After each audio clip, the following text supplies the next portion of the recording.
Hey, where are you right now? I asked as I settled into my desk at the office. I'm at work, my husband calmly stated over the phone. He's lying, I thought, feeling a surge of anger. You're right in front of me, I retorted, to betray me so easily. Well, I have my plans too, he replied, his tone unchanged. By any means necessary, I'll send you straight to hell. My name is Karen, 33 years old. After graduating from college, I landed a job at a multinational corporation. A dream come true. But the work is tough, and international business trips are commonplace. At this rate, my job might become my lifelong partner. When I turned 29, anxiety started creeping in. I attended a mixer at the invitation of a friend, where I met Mike, my now husband. Unlike me, Mike works a regular 9-to-5 job and doesn't travel for work. That difference inevitably led to me earning more than him. After dating for a year, as marriage became a real possibility, Mike expressed his doubts. Karen, can I really make you happy as things stand right now? Why would you think that? I replied. Because I earn less. It's kind of, he hesitated. I don't mind it at all. I'm with you because I love you, Mike. I feel the same way, I reassured him. But are you really okay with me? With a look of uncertainty on his face, Mike looked at me. Even his doubtful expression seemed endearing. I want you, Mike. It's you I love, not anyone else. Thank you, he said, relief washing over him. I want to be with you too. A month later, he officially proposed, and that fall, we had a beautiful chapel wedding. Despite my hectic work schedule, I felt incredibly happy. Almost 2 years had passed since then, without any issues. We were leading a peaceful married life. Considering our age, it was about time we started thinking about having children. That's what I was starting to think one day when I got home from work and Mike was nowhere to be found. Mike? I called out, searching the house. His shoes were missing, and there were no messages on my phone. Panic started to rise within me. Had something happened to him? Dialing his number, I held the phone to my ear, hoping for the best. On the third ring, his carefree voice answered, "Hello. Mike, are you okay?" I asked, relieved. "Yeah, I'm okay," he replied. "Just got home from work." "But you weren't here," I said, confusion evident in my voice. There were no messages. I was worried. "Sorry, I have to work overtime today," he explained. "It's for a big project. Apparently, if the results are good, I might even get promoted. That's why I need to work overtime, even if it's hard," Mike explained over the phone. "Promotion? That's great," I exclaimed. "Yeah, so I think I'll be working overtime more often from now on. But don't worry about me. See ya." Wait a minute, Mike." I tried to interject, but he hung up without responding. Despite his unilateral attitude, I felt happier than anything. So Mike finally has a chance for a promotion. He was always concerned about the difference in our incomes. I hope this gives him some confidence. Of course, I have no complaints about his current salary. At least as long as we both keep working, we won't face any hardships. However, if his income increases, it would bring even more comfort to our lives, especially considering the possibility of children in the future. A promotion for him would be more than welcome. Since that day, he stopped coming home at the usual time. Even his days off became work days and our time together decreased. When I come home from work, Mike is not there. Even on the rare days off, he's not home. This was lonelier than I had imagined. However, his future promotion is on the line. I wish he would come home early once in a while and want to spend the day off together. Just relax, sing. If I prioritize these feelings of mine, it would be a nuisance to him. Considering this, I could not possibly confront him. So I decided to immerse myself more in my work to drown out the loneliness. I also have an overseas business trip planned soon, so I'll work just as hard as he does. After all, even if I go home early, he won't be there. Thinking this, my overtime increased as well. But as the time spent with him decreased, my heart reached its limit. I don't think I can bear anymore. Knowing that it might be a burden for him, I decided to express my feelings. "Welcome home, Mike. I have something I want to talk about," I said to my husband when he returned from work that night. "Talk about? Does it have to be today?" "I'm pretty tired," he replied, catching me off guard. Unable to find the right words, I hesitated. But there was no point in giving up now. "I'm sorry, but it's something I really want to discuss," I insisted. If you have something to say it quickly. I need to sleep early for tomorrow's work," he retorted, sounding irritated. Tomorrow is Saturday. Are you going in on your day off again? Sometimes you should relax at home, I urged gently. Ah, enough already. You're nagging. I'm busy, don't you get it? He snapped. Is it fun for you to bother me? He continued, his tone growing harsher. That's not what I meant. Please stop bothering me. Don't you realize how crucial this period is for me? He added, his frustration evident. Yes, you're right. I'm sorry, I apologize, feeling the tension rising. His face turned angry, a sight I had never seen before, which startled me. I'm tired. I'm going to bed, he declared, leaving the room. Left alone, I began to shake uncontrollably out of fear. What on earth just happened? I've never seen Mike like that before. I understand he's busy, but there's no need to speak like that. Though my dissatisfaction was growing internally, I couldn't voice it. We should have been able to resolve this through a proper discussion, as we always have. But I was too afraid to express my true feelings to him at that moment. As the days for my overseas business trip were approaching, I had been working late, and on this particular day, I ended up leaving work particularly late and hurried to the train station. Unfortunately, the train was delayed. The chances were slim, but Mike might have gotten home before me. Thinking so, I decided to hail a taxi. Excuse me, could you take me to this address, please? I asked the driver, handing him the address of my apartment. The car started moving. During the ride home, I didn't have the energy to look at my phone, so I blankly gazed out at the scenery. Stop the car, please. Before I knew it, I found myself shouting at the driver. I opened my eyes wide and reconfirmed the scene outside the car window. That's when I saw it. Across the pedestrian walkway, Mike was walking with a woman I didn't recognize. You've got to be kidding me, Mike. Weren't you supposed to be busy with work?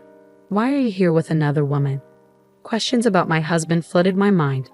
I wanted to believe it was a mistake, but everything matched. His clothes, his height. It was blatantly clear. They were exchanging a kiss on the pedestrian path. Next thing I knew, I had my phone out, filming them as evidence of his infidelity. They continued walking arm in arm. As I was capturing the entire scene, the driver asked, "Ma'am?"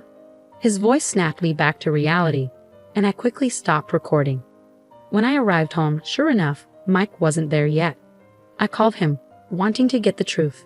Only the ringing sound of the call echoed emptily from my smartphone. After a few attempts, he finally answered. Don't keep calling me over and over. You should know I can't answer it if I'm not picking up, right? I'm sorry, but there's something I want to ask you. I began tentatively. I'm working overtime. I'm sorry, but could we talk later? Mike interrupted, his voice strained with exhaustion. Overtime? You don't mean cheating, do you? I blurted out, my heart racing. What? There was a pause, then I heard his voice, filled with anger. After a while, he let out a disgruntled sigh. Enough of this. How can you say such a thing to your husband who's tired from work? Forget it. I'm not coming home tonight, he declared before hanging up abruptly. Judging by his reaction, it seemed like his affair was confirmed. A strange emotion, neither anger nor sadness, welled up within me. So he was really cheating on me. We have to talk about this. Things can't continue as they are, I muttered to myself. True to his word, Mike didn't come home that night. From the following day, he'd come home, but there would be no conversation, let alone discussion. In the end, the day of my business trip arrived. First, this time, it's a 2-week trip overseas. On the morning of my departure, as I was wondering how to address Mike, he started talking to me first. Karen, you're leaving for a business trip today, right? Be careful, okay? He said, his tone surprisingly gentle. Huh? Oh yes, thank you, but 2 weeks is such a long time. You often go on these trips, but I still can't get used to it. And it feels lonely, I admitted hesitantly. Lonely? Do you really feel that way? He asked, sounding genuinely surprised. Of course, we've been awkward around each other recently, right? I want to clear up our misunderstandings. So let's have a nice dinner when you get back. There's no way things can work out so conveniently. He's just trying to cover up the fact that he's been cheating, spouting nonsense. I thought to myself, feeling conflicted. Anyone with a bit of thought should be able to see through it. But for some reason, I chose to believe his words. At the time, I hadn't thought that my love for him had completely cooled off after our strained relationship recently. But it seems I can't truly hate him from the bottom of my heart. Did I mistake what I saw the other day? His smile, which I hadn't seen in a long time, was so endearing that it made me have such an illusion. I simply told him, let's have a proper talk when I get back, and left the house. After that, my business finished earlier than expected, so I was able to return home earlier. Since it was a sudden decision, I hopped on a plane back to New York without telling my husband, Mike. Initially, I planned to contact him, but then I thought, why not surprise him by returning early, cook dinner, and wait for him? That was the plan. I arrived in New York around 11 a.m. and went straight home, arriving around 1 p.m. It had been about a week since I had last returned home. As I opened the door with a sense of relief, my spine froze. What was that? What caught my eye was a pair of light pink pumps placed at the entrance. As I stood frozen, I heard Mike's voice and a woman's voice from the living room. I tiptoed down the hallway, peeking into the living room from behind a corner. They were drinking in their underwear. The woman was the one I had seen that day. With a sweet voice, the woman started to speak. Hey Mike, are you really okay with inviting me over? Isn't it dangerous if your wife finds out? Nah, it's fine. She's on a business trip abroad until the day after tomorrow. Mike replied casually. Oh really? That's perfect timing. It's my birthday and your wife isn't at home, the woman remarked. Exactly, Mike agreed. Thanks to that, I can spend time leisurely at home with you, Linda. You're staying over tonight, right? Oh my love, you're so thoughtful. Thank you for the present, Linda gushed, wrapping her arms around Mike.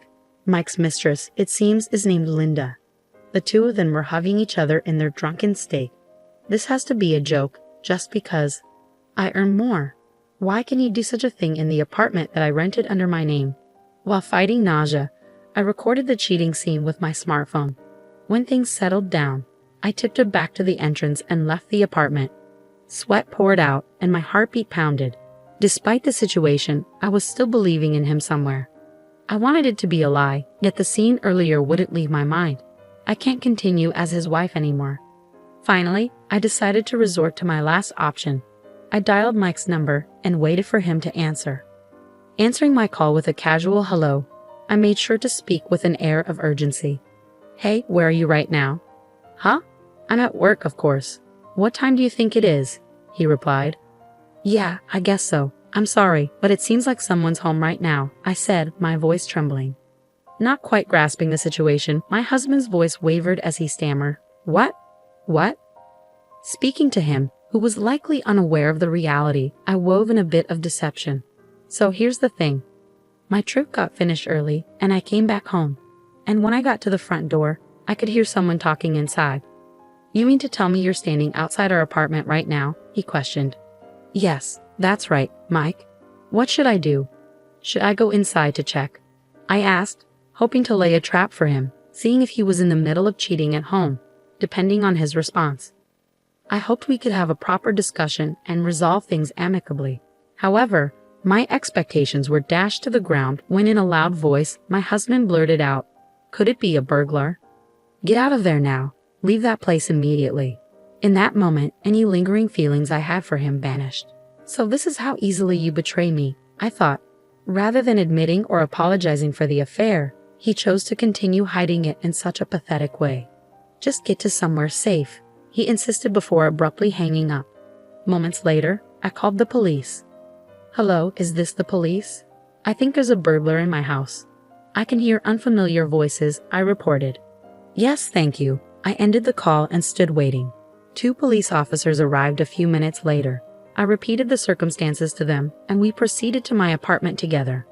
When one of the officers rang the doorbell, my husband emerged from the entrance with his eyes wide open. Well, why are the police here? Are you the resident of this house? One of the officers asked. Yes, I am. We received a report from your wife that there might be a burglar here, I replied. A burglar? No, there's no one here. My husband interjected nervously. As he said this, I stepped out from behind the door. Upon seeing me, my husband muttered, Well, why are you here? His eyes darted around nervously. I apologized to the officers, saying it must have been a mistake, and sent them on their way. Glancing around inside, I saw no sign of his mistress. I guess he must have brushed her out when I called earlier. Did he still believe I was unaware of the affair? He brazenly accused me. Why did you call the police? That's still bothersome. Well, it was you, Mike, who said there was a burglar. Besides, weren't you supposed to be at work? Why are you home?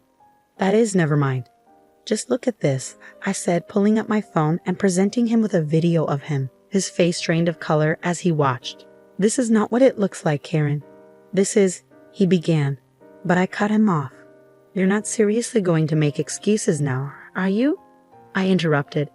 A sweat trickled down his forehead. He seemed desperate to say something, yet no apology came forth. Having had enough, I coldly declared, "Oh, just drop it. It's painfully clear that you're a jerk who can't even apologize in such a situation. Hey, how does it feel to lie, cheat, and then get caught? Surely you didn't think it wouldn't happen to me, right?" "Well, wait, Karen, I get it. I'll apologize," he pleaded. "Your apologies mean nothing to me now. In fact, they're worth less than nothing. Even if you apologize, I will never forgive you. I'll sue you for emotional distress, and that woman too. I hope you both rot in hell, you jerks," I spat, fueled by anger. I drove Mike out of the house and locked the front door. He made a ruckus outside for a while, but when I continued to ignore him, he eventually left. Later, I got a call from my in-laws telling me that Mike had returned, saying he had nowhere to go. When I explained the situation to them, they were furious and had Mike write and mail the divorce papers for me. Thanks to that, my divorce was finalized without a hitch. The day after I told my in-laws that the papers had been accepted, they kicked Mike out and apparently cut ties with him. I claimed emotional distress from Mike and the woman he cheated with through my lawyer, insisting on a lump sum payment. The other woman turned out to be Linda, a receptionist at the same company as him. Their affair was quickly made public within the company. Unable to bear it, Linda abruptly left the company. As for Mike, he's enduring the piercing gazes of his colleagues and somehow managing to get through his work. I later found out that his promotion was all a lie, just a tactic to hide his affair. I feel so foolish for being deceived by such a man. But at least I was able to make the decision to divorce. From now on, I intend to devote even more energy to my work and aim for higher positions. I'm determined to prove that marriage isn't the only path to happiness, and I'm ready to do it on my own terms.